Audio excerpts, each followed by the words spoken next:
Hi and welcome to another painting tutorial from Promethean Paints.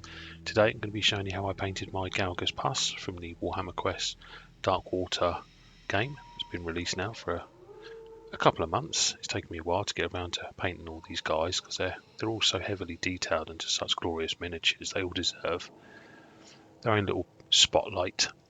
So as always, with these Darkwater models, I start with priming the model in black, and then sort of base coating or re-priming it in AK Tenebrous Grey. No sub-assemblies with Gelgus Pust. The way he's been posed, it's easy to get to pretty much most of his areas. The only issue I had was just before starting the tutorial, I dropped him and the sword arm became slightly detached at the join, which you can sort of see a slight gap join there, but it was something I didn't have a chance to sort of go back and fix. So the first thing we're going to be painting is the sort of second sort of largest area here, which is the skin. But I wanted to get this down first, just so we can paint the armor with some dry brushing techniques and stuff a bit later. And I didn't sort of mind if the sort of armor stuff that we were doing impacted the skin a little bit. It just helps blend the two together. So the first thing I did there was use the Citadel Bugmans Glow and just painted all of the skin. A couple of coats was needed. It's a pretty thick paint, so you need to water it down a little bit. You know, a drop of paint, a drop of water, almost a 50-50 mix where it's pretty thick. And just paint all the skin areas, which is sort of his head, his belly, his arm, his hand, and there's a bit round by his legs.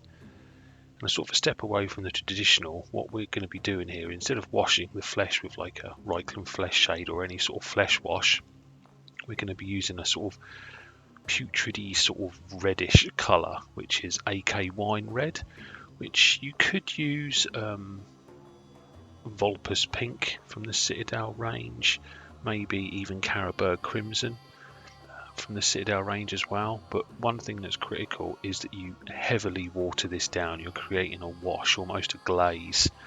So with wine red, it's about 1 drop of paint to 5 drops of water. So there's a lot more, even probably more than that. And it doesn't matter if you water it down too much and it's quite thin, because you can apply multiple coats if it's not enough. I got it about right here for 1 coat, and I think it was about 1 drop of paint to 6 or 7 drops of water. But yeah, overly water it down first, and then you can always apply more coats if necessary. The same goes with Carroburg crimson or the Vulpus pink. Vulpus pink, you probably need a bit more water, and you might even have to add a little bit of contrast medium in there. And like with any wash, you need to give this a good 10-15 minutes to dry. It is really red, but it dries back quite nicely.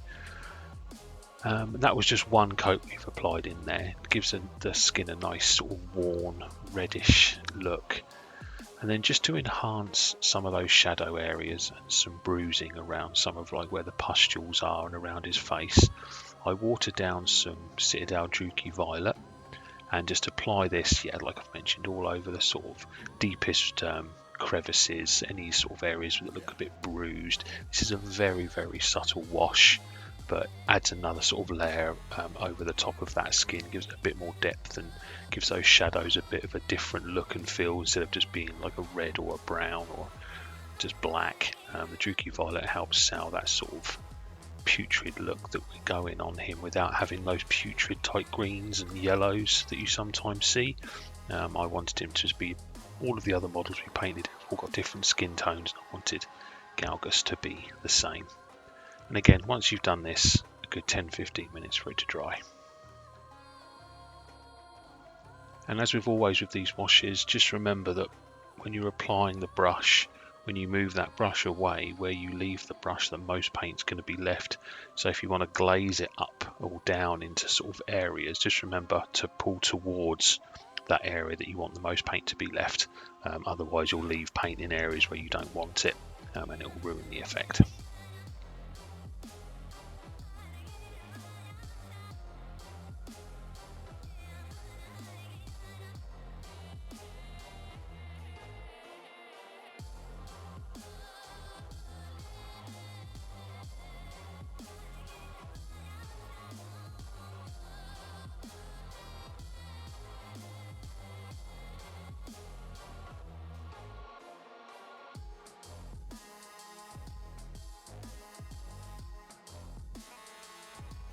Right, once that wash is pretty much dry, I then go back to Bugman's Glow, watered down, again 50-50, and we're just going to re-establish some of our original sort of base colours on the raised areas. So around his face is pretty straightforward, you know, the ripples on his chin, his eyebrows, on his wrinkles, on his forehead, his little nose, the sort of gums that are sticking out, the ridges on his bellies, anywhere where that skin is raised up. So what we're doing is we're covering probably about 80% of his skin now back with this Bugman's Glow, but where it's been thinned down, it's almost a sort of thickish glaze, so you're still getting those undertones coming through because the opacity is still there. And you'll notice that I'm moving the brush in line with how that skin looks like it's been sort of rippled or moving around. So on his arm, I'm sort of moving it into sort of going around the arm, not just painting it left or right, kind of going up and down as the flesh is sort of wrapping around the arm, picking out all those highlights. On his hands, picking out the knuckles and the raised bit of the fingers, anywhere where that skin is stretched taut.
So the next phase we're going to be doing is just establishing more of a highlight on those raised areas. And we're going to be using from Vallejo, it's brown rose. You can also get this from AK, it's a brown rose, which is just a slightly brighter Bugman's Glow. If you haven't got it, you could just add a little bit of like Kislev flesh to your Bugman's Glow. But I found this brown rose, again, with a drop of water in it, so you're creating a sort of a 50-50 mix, is a nice tone from the Bugman's Glow to the brown rose. It's you don't need to do much mixing. And all I'm doing now is the same step we did with the Bugman's Glow, but on a smaller area. So almost edge highlighting the ridges around his face and only covering maybe 20 or 30% of those skin areas with this. Remembering to push that paint towards where you want it to be brighter. If it's coming out quite thick, water it down a little bit more. Remember, don't add too much to your brush. You can see that I've got hardly any on my brush, but it's going a really long way. And then just work around the model, picking out all those raised areas, remembering to move the brush in line with how that skin is moving. If it looks like the skin is rolling sort of left to right or up or down, move your paintbrush in those ways as well, because it just helps sell the effect that the skin is rippled and textured.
You can already see at that stage we've got quite a nicely highlighted set of skin, but now we're going to add some Flayed One flesh to our brown rose, about a 50-50 mix, a couple of drops of water just to help it flow through.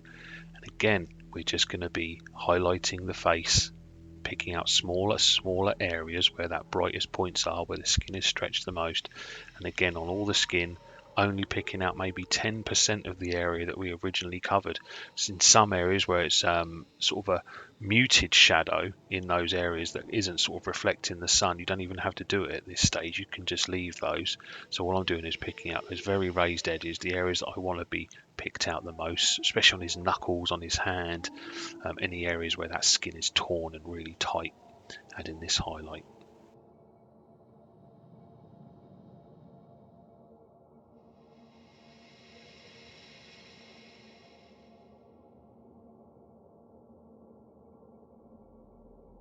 And this is actually the sort of final highlight that we do. I don't push it any further than this because we've got such depth in the contrast between that sort of dark skin and the light skin. I didn't want this skin to be too bright. I wanted the rustiness and on his armor, his green sword, I wanted that to be our bright points, not his skin. And also on his face, we've got that bright green that we're going to be doing, and that's what I wanted to be bright. So the idea here is you can add, once you've done your first layering of this highlight stage, you can add another one in a smaller and smaller area, just building up that highlight. If you wanted to push it, then you could just go to pure Flayed One flesh, but only do that on very small areas.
Okay, so now we're going to move on to just doing the green glow coming from his eyes and the gorp coming from his mouth. So first off, I've got a little mix in a pot here, and that mix is 1 part Vallejo ink, that's white ink, 1 part contrast medium, and 1 part water. I just made a big batch of it, poured it into a contrast medium pot. And all I'm doing here is just infilling his mouth around by his teeth. It's sort of easier than going in with like pure white from like a normal acrylic paint. This white ink wash just easily flows into those areas, and it's just a bit quicker and still has a little bit of depth because it dries a bit like a shade would, where you get brighter areas in the recesses and darker areas where it's raised. So that's where our starting point for the mouth. We're then going to do the green effect in his eyes. So with that, we're using AK black green first of all, And what I'm doing there is around the eye, I'm painting the entirety of the eye and a little bit of the surrounding area, almost like the eye socket. So if you imagine the eye sits in the socket of the skull, I'm painting with black green the entirety of the eye socket. And I'm also painting a little bit on the bottom part of his jaw where the lip is hanging, and then this is the sort of the stain of the goo that's coming out of his mouth. So you can just paint it almost like you would do a rust effect if the rust was running down some metal. So just add the black green in the shape of the gore that you want coming out of his mouth. I then also paint this into some of the areas around his skin as well, which I'll show you in a bit. Then to produce our highlights, what we're going to use is a AK deep green, then some white, some AK fluorescent green, and then some Citadel striking scorpion green, just to get that glowing effect in different ways. So first of all, we're using AK deep green, and what I'm doing here on the eye is I'm painting just the eye itself, leaving some of that back green in the surrounding areas. I'm then painting the inside of the black green that was around his mouth that we did, leaving the black green on the outer edges, so that you get a natural dark green to bright green, big jump in contrast, which starts the glowing effect. Yeah, apologies for it being a little bit out of focus here. I've got a new camera that's taking a little bit of time to get right, but I adjust that ever so slightly.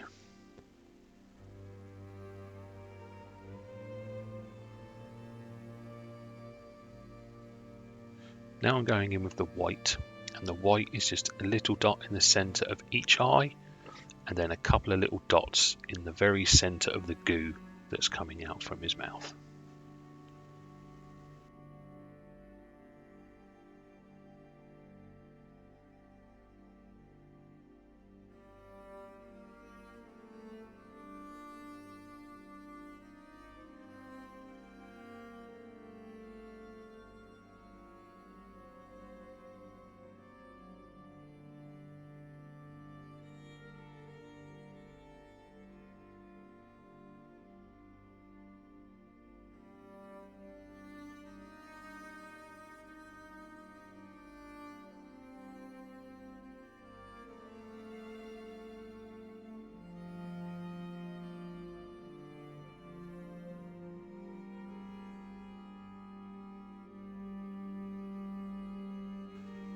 Okay, now with the striking scorpion green, all I'm going to do is just paint that into his mouth, so to completely cover the white that was in his mouth with the striking scorpion green.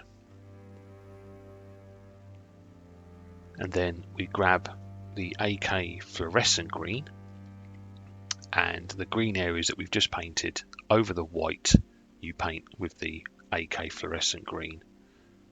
And then the same method is done with any of the little, like the sort of areas of his skin that are all ripped and torn.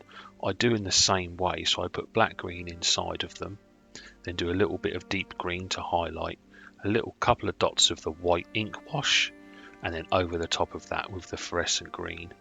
So we go from black green, deep green, a little bit of white, and then over painted with fluorescent green to give us that really good fluorescent green glow.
And that's the skin done. We're actually going to move on to the armor.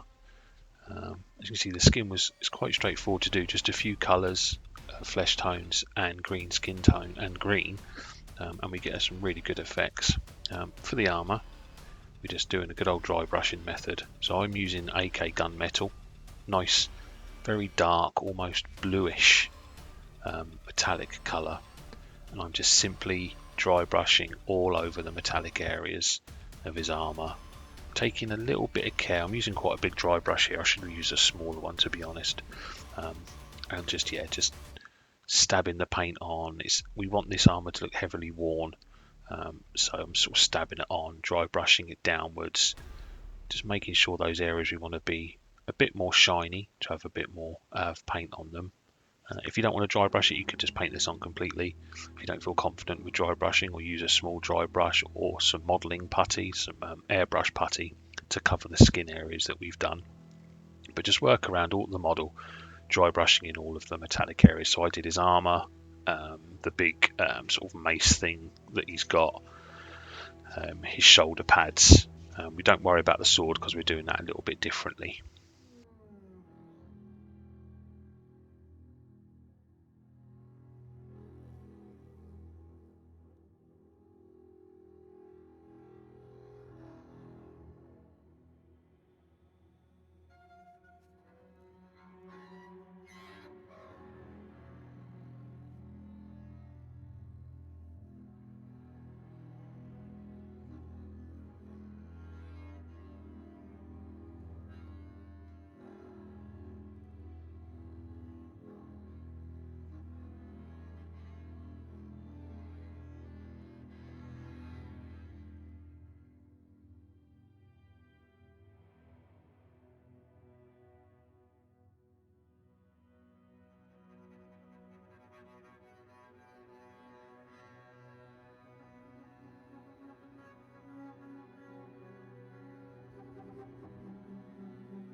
Once you're happy, we can move on to the next stage, which is applying all of the rust effects. And for this, I'm using the Dirty Down water soluble rust.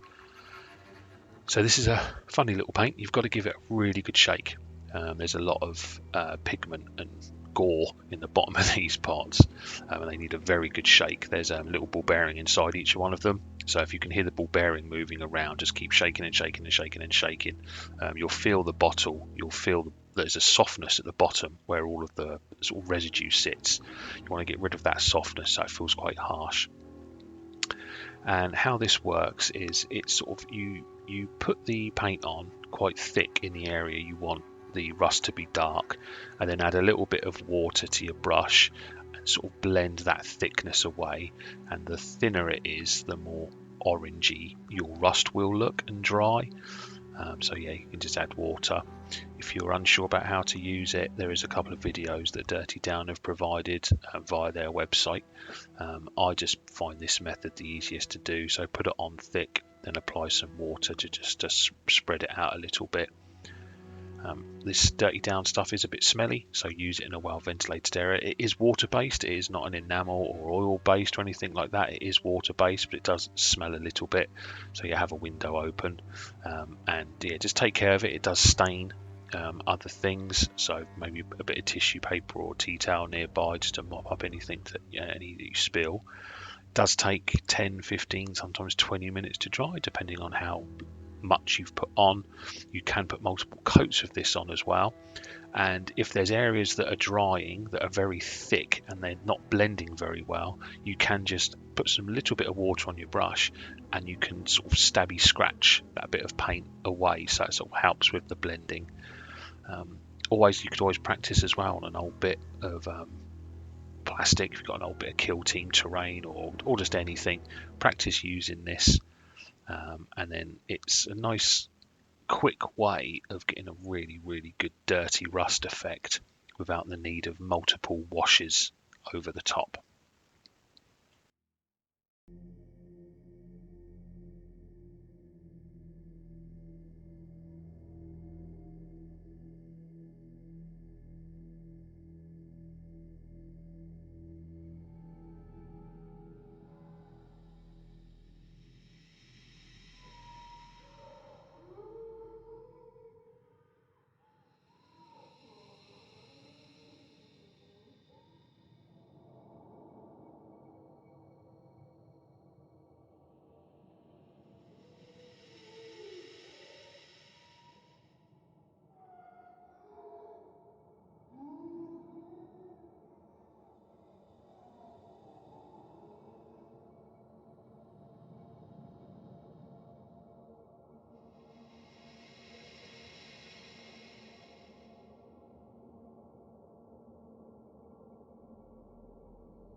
Then once you're done, give your brush a really good wash out.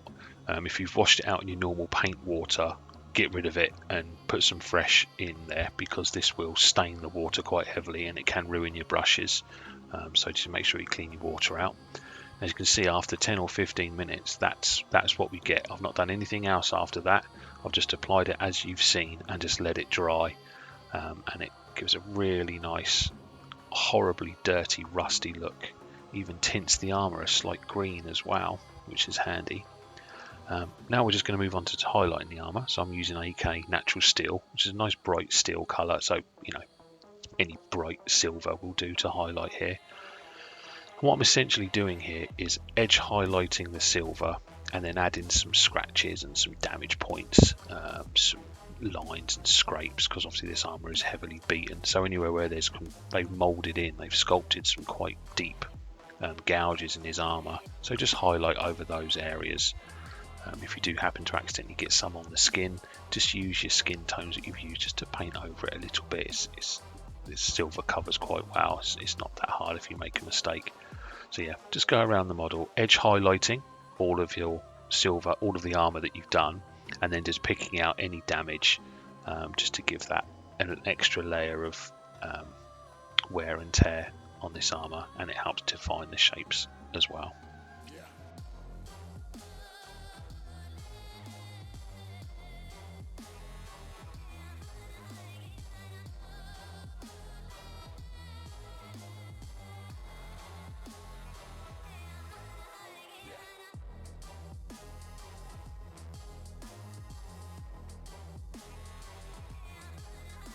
For anything that you want to be golden, I've not covered that step because it's a bit personal preference. If you wanted it bronze or copper or gold, like this, the Nurgle symbols, the flies and the sort of spirals, I've just gone in and painted them with like brass scorpion and highlighted with Sycorax bronze.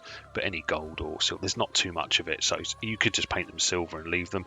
But yeah, I've just painted anything you wanted to be gold or bronze with Sycorax bronze and brass scorpion.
Now I really want to push the rust effect, and a great trick for this is AK Fluorescent Orange, and this is almost like you're doing a wash of a really bright orange, but you're using a fluorescent paint instead. You don't have to water it down.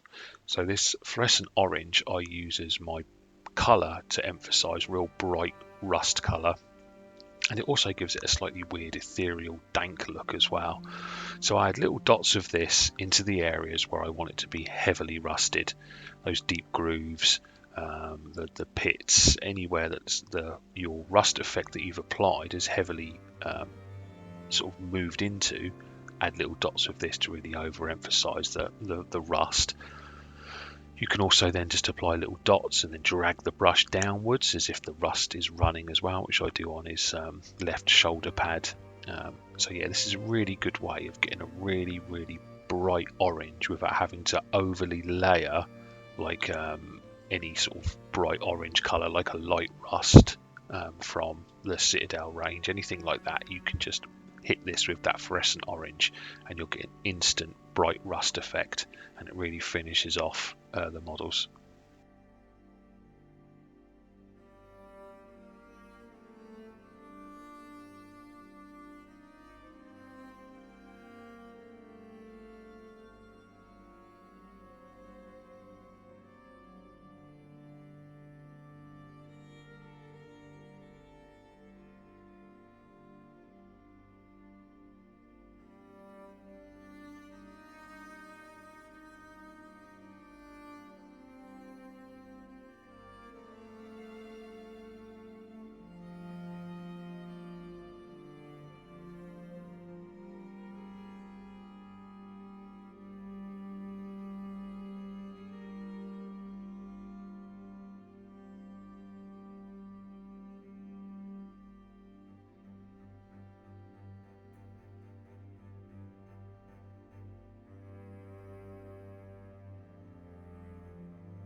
Right, we're now just finishing off some areas now before we move on to some of those remaining big areas. And the first one is the leather, and that's the sort of leather on behind his waist and around his sword and on the mace handle.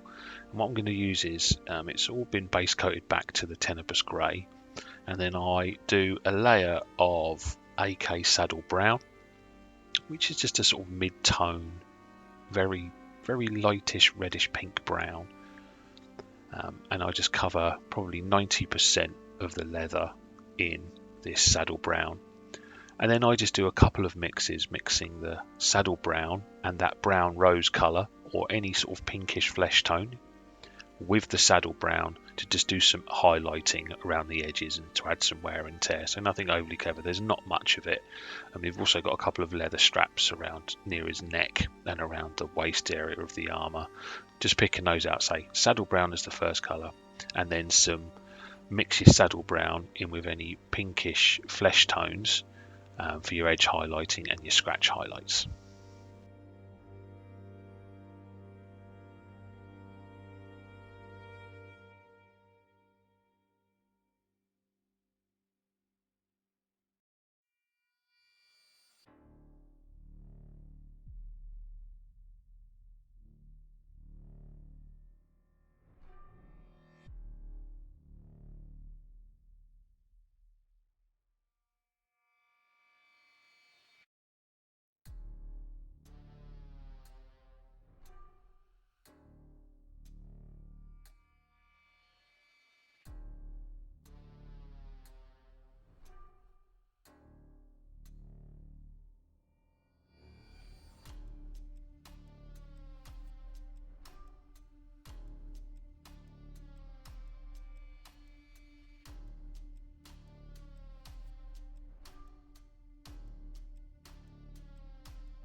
So next up we're going to paint the little skull, and we're just going to use a couple of colours for this. So AK Mud Brown, then some AK Light Earth, then a little bit of white, which I forgot to show, and we just base coat the skull with the mud earth, and then highlight the sort of the raised areas around the eye sockets, the nose and the teeth around the jaw with the light earth. And really the best way of doing it is do a 50-50 mix of mud brown and light earth to get your mid-tone, and then just pure light earth for your highlight, and then a couple of little dots of white for your main highlight. There's only one skull on Gelgus, which is quite odd. There should be lots, but yeah, it gives a nice dusty look to your skulls. In the Citadel range, it'll be colours like Steel Legion Drab, Sandry Dust, maybe like you could base coat it with Rhinox Hide, then Steel Legion Drab, then yeah, like Dryad Barks, Sandry Dust, and Ushabti Bones in mixes. Brownish earthy tones to get your good skull effects, but not too much of a highlight, just to emphasise around the eyes, the nose and the teeth. You'll also notice that I have base coated there's a bug that's attached to his back. It's got his wings and sort of furry bit, the hairs. I've base coated that in AK Beast Brown, which is a nice reddish brown, a bit like a Mournfang brown if you were using the Citadel range.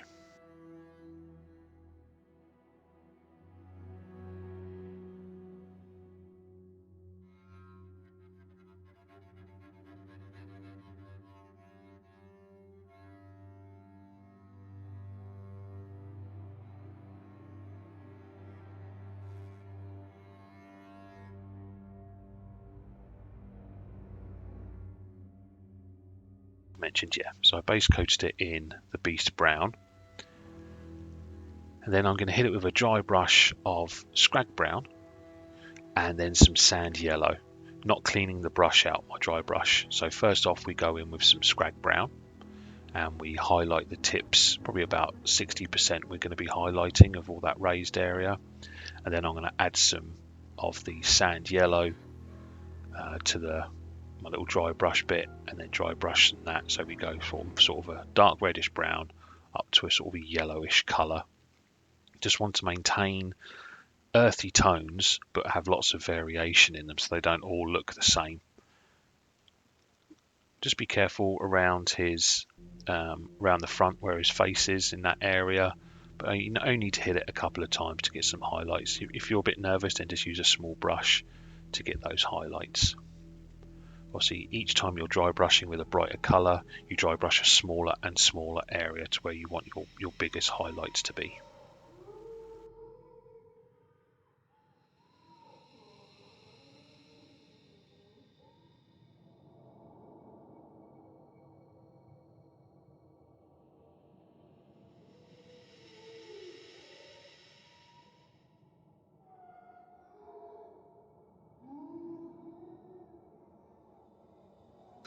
For his horns and the sort of legs that are sticking out from the back of the bug that's on him, I just base coated these in a very dark brown colour. I used AK Mud Brown, then I did a wash of Athonian Camoshade to give them a greenish hint, and then just did highlights using AK Light Earth.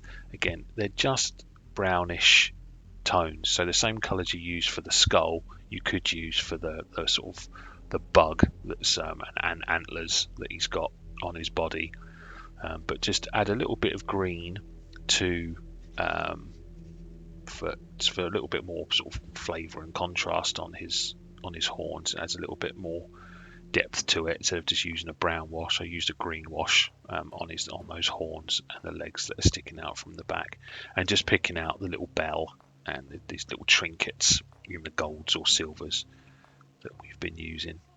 You could even let a bit of that green wash flow down into the brown sort of bug cape that's around his neck, just to help blend it all in together.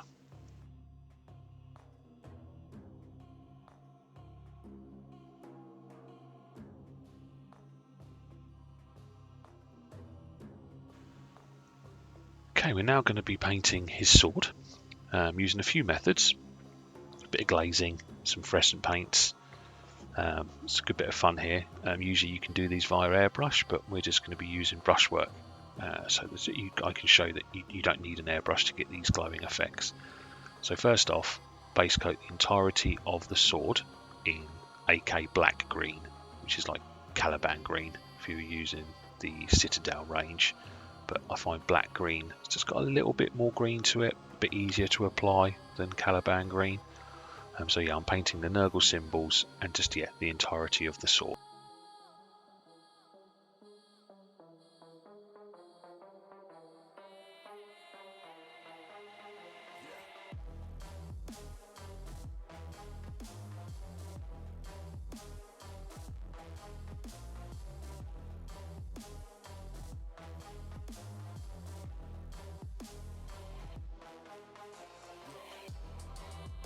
Then once that's dry, grab some of your pure white, so I use AK Intense White. And just here, I'm just going to be picking out the 3 dots, the sort of raised parts inside the Nurgle symbol, and picking out the eyes and mouths of the little ghosties that are coming out from his sword.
And once that's dry, the white, then we grab our white ink mix that we made. So that's that 1 part Vallejo ink, white ink, 1 part contrast medium and 1 part water, our little white ink wash.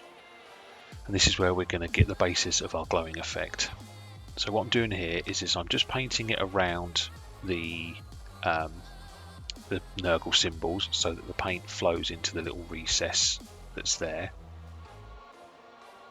You'll notice I left a little bit of black green at the base of those raised areas, just so that there's a definition between bright white, then black green, and then this white in between as the wash. We'll then be applying this ink wash, almost glazing it. So I apply it into the eyes and mouth so that it goes completely in there. So we've got really bright white in there. And then what I'm doing is I'm glazing this ink wash towards the areas I want to be bright. So remember when I mentioned that where you leave your brush is where the most paint is left, and you can see that vividly here where we've got pure white over almost black. So I apply tiny little amounts to the brush and I'm glazing the paint towards the areas that I want to be brightest, using the sculpt of the sword to help guide that. So they've got sculpted the eyes on there, they've sculpted some raised areas. So we're covering quite a large area here with the white, but obviously where we're going to apply some contrast paint over the top and then fluorescent paints over the top of that, the white will fade away and it will leave a nice intense green glow, as well as a really dark area when we apply some glazes. So yeah, this is where if your white ink wash is a bit too thick, this is where it won't work as well. So just apply some to your wet palette or any palette that you're using and just water it down a little bit more to get this wash effect. And yeah, glaze the paint towards the bright points. Don't glaze it away from it, or else it will mean that your brightest areas are away from the areas you want to be bright.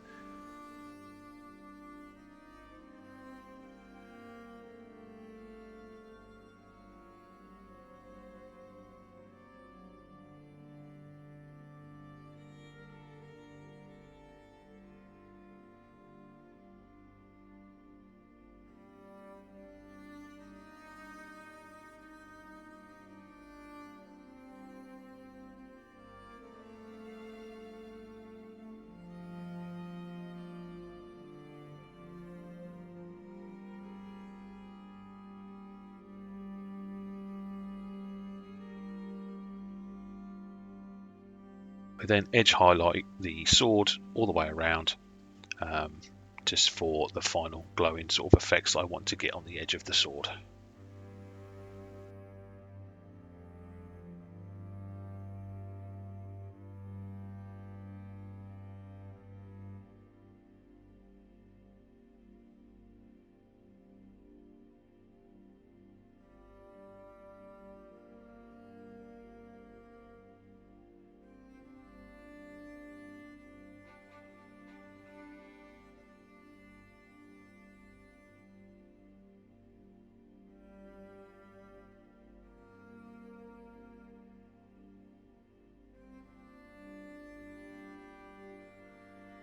Once it's dry, I then grab some of the Citadel Striking Scorpion contrast paint, and without diluting it down or anything, just apply this all over the sword, covering all of the white and yeah, the whole thing. Try not to be too thick, try and spread the paint out quite evenly. We don't want it to pull too much in certain areas, so just apply this carefully. Don't slap it all on as you sometimes do with a contrast, but just make sure the whole sword has got a good coverage. Don't worry that it looks patchy and weird. We're going to be using some subtle glazes in a minute, just to pull all of this together.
Okay, once it's dried, after a good 10-15 minutes, we're then going to be doing some glazes, and for this I'm using back to the AK Black Green and also back to the AK Tenebrous Grey as well, or any dark colour that you used as your base coat. Now it's 1 drop of paint to maybe 10 drops of water, so very heavily watered down to create these glazes. And now what we're doing is the opposite of our highlighting phase. We're now doing a darkening phase. So what I'm doing is I'm applying the paint but pulling it away from the areas I want to be bright and towards the areas I want to be dark. So you overlap from the bright areas, as you can see there, into your dark areas, removing your brush where you want it to be darkest, so that you start getting natural gradients from your very, very bright to your very, very dark. So without the dark you can't have the light, without the light you can't have your dark. So this is a stage where we're applying the dark areas to really make our bright areas brighter. And this will be a little bit how you've done your sword will dictate where you're putting your darker areas, but just start with a glazing with black green. Then when you're happy that that's dark and got a nice transition there between the bright green and the dark green, then do your glazing of Tenebrous Grey. Again, 1 drop of paint, 10 to 15 drops of water, brushfuls of water. You'll learn this, like 1 little brush full of paint is quite a few brushes of water to get these glazes. Doesn't matter if it's too heavily watered down. The more water, if there has to be multiple layers of these glazes, then the better. And you're just doing the same principles, but now the area you're applying the glaze to is a little bit smaller, so you're really trying to get the darkest areas down back to that sort of Tenebrous Grey glaze where still some of that green shows through. And then with pure Tenebrous Grey, there's a little ridge in the centre of the sword that you can apply sort of a little edge highlight to that ridge in the centre of the sword. You can also pick out some of the raised eyebrows and any definition that's quite raised up from the sword. just pick that out and a little bit of the Tenebrous Grey, just so it looks like it's getting cooler the further away you leave the sword.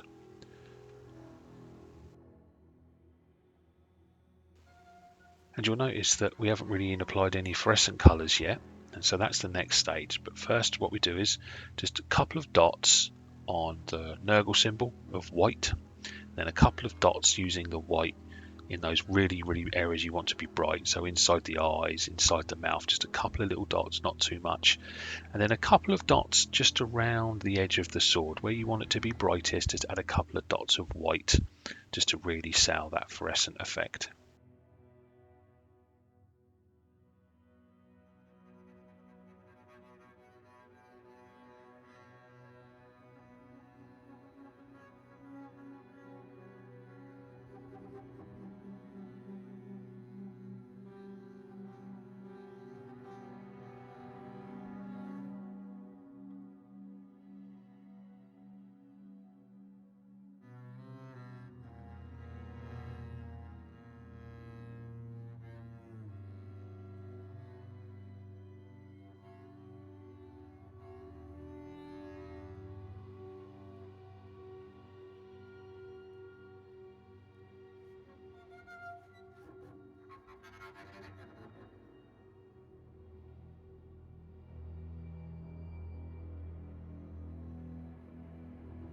Once that's dry, grab your AK fluorescent green, and this is where we really make it pop.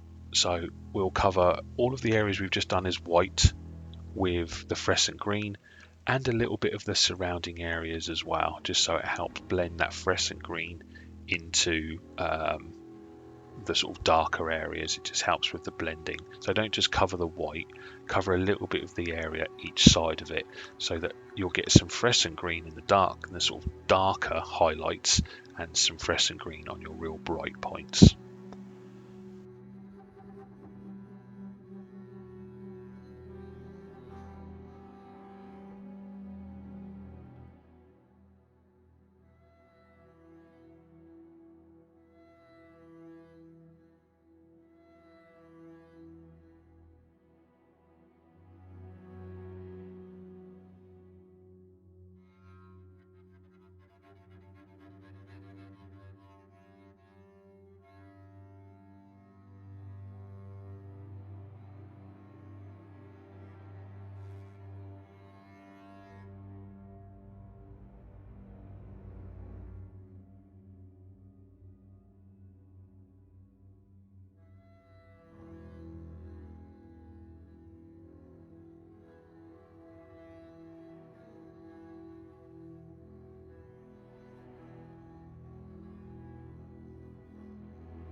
And then as an optional step, you can grab some fluorescent yellow, and those areas that you applied the white to, you can hit those with a little bit of fluorescent yellow. Not too much, you don't want too much of a highlight. If you've got too many highlights, then they're not highlights. It sort of all blends together. So I just apply a few dots of this on the Nurgle symbol, and just inside the sort of real bright areas of the sword where the face is appearing out. As I said, not too much.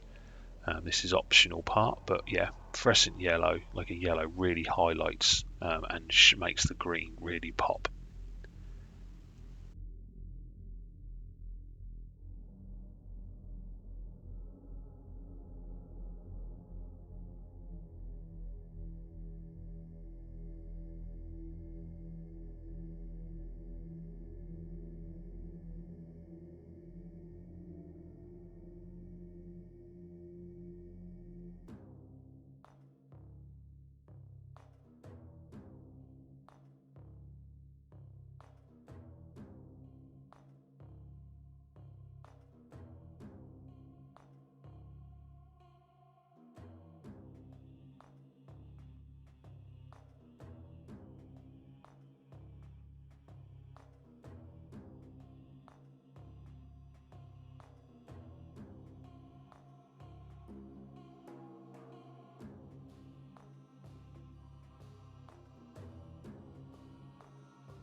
Now we're going to be moving on to his wings, and we're going to be using AK Green Skin Punch, AK Deep Green. They're the two main colours we're going to be using. Then we're doing some highlights with some other greens. So I've painted all of the wings in AK Black Green. Now with the Green Skin Punch, I'm going to be painting probably 90% of those wings in the Green Skin Punch. So what I want to do here is make the wings brightest at the edges and around any sort of holes and tears. So I'm leaving at the top the black green as it was, and then just focusing this Green Skin Punch on the remainder of the wing, sort of pulling that paint downwards because it's quite a wet paint. I didn't add any water to this. It is quite sort of a wet, thin paint anyway.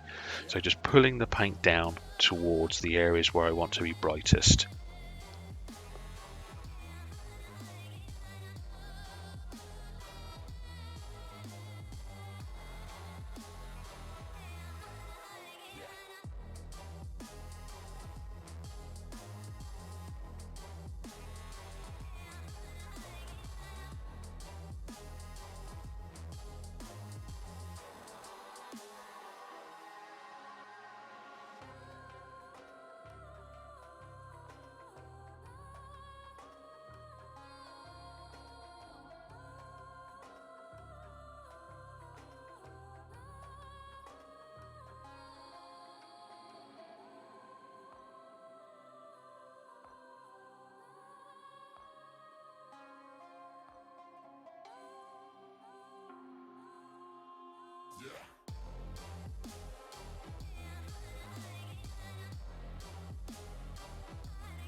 Then I move on to the using deep green, and so I add a little drop of water to the paint just to make it a little bit thinner.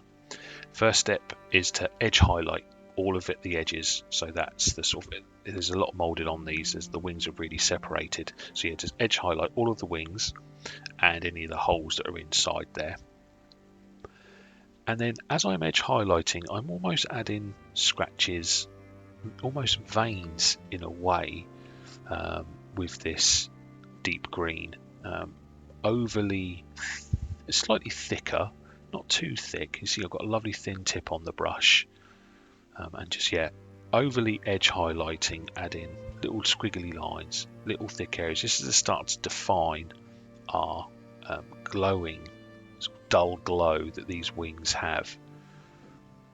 So yeah, edge highlighting is the primary function here, a slightly thick edge highlight, and adding in the sort of beginnings of some little veins and markings that are on his wings.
Okay, now we're going to move on to the next highlight colour, using some lovely greens that AK offer.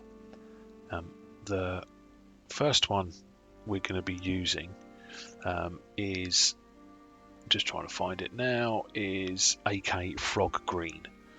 This is a very yellowish green, again thinned down a little bit, so a couple of drops of paint, one little drop on your brush, and again this is a thin edge highlight, so a little bit in a smaller area, so where you want it to be brighter, add your highlight, so only covering probably 60% of that deep green area, so you start transitioning from the deep green into this bright green, and then just add in, like we did before, little lines, like little veins going through the wings, nothing too big, nothing too over the top, just some thin lines just around, just to show that there's some like little veins, little strands of dark energy flowing through, and obviously highlighting any of those little holes as well, just to make them pop out.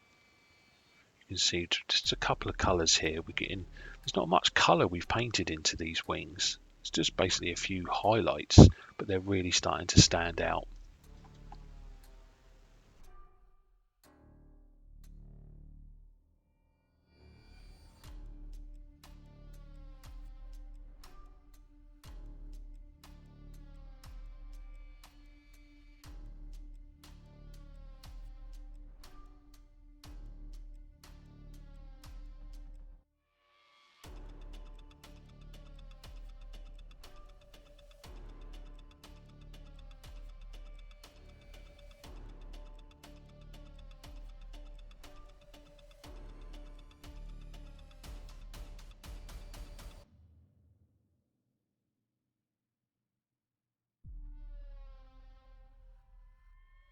And then the final highlight, we're going to be using AK Pistachio, which is a very, very, very yellow green, and it's an even smaller highlight across the very tips of the wings, almost bleaching out the green into a sort of pale yellow. And so I only do this on the very tips of the wings, and and just apply a couple of little veiny lines coming from those little areas, but this is your final highlight. So all of the wings have been highlighted with the deep green, and then the frog green and pistachio green have been used just to give the spot highlights and definition of that sort of ethereal magic running through them. For the sort of carapace parts that are holding his wings together, I just rebase coat them in Tenebrous Grey, and then just apply a little bit of white to that to give me my first highlight. So it's a 50-50 mix almost of Tenebrous Grey and white, and then a sort of 70-30 white to Tenebrous Grey mix, just to overly highlight the wings.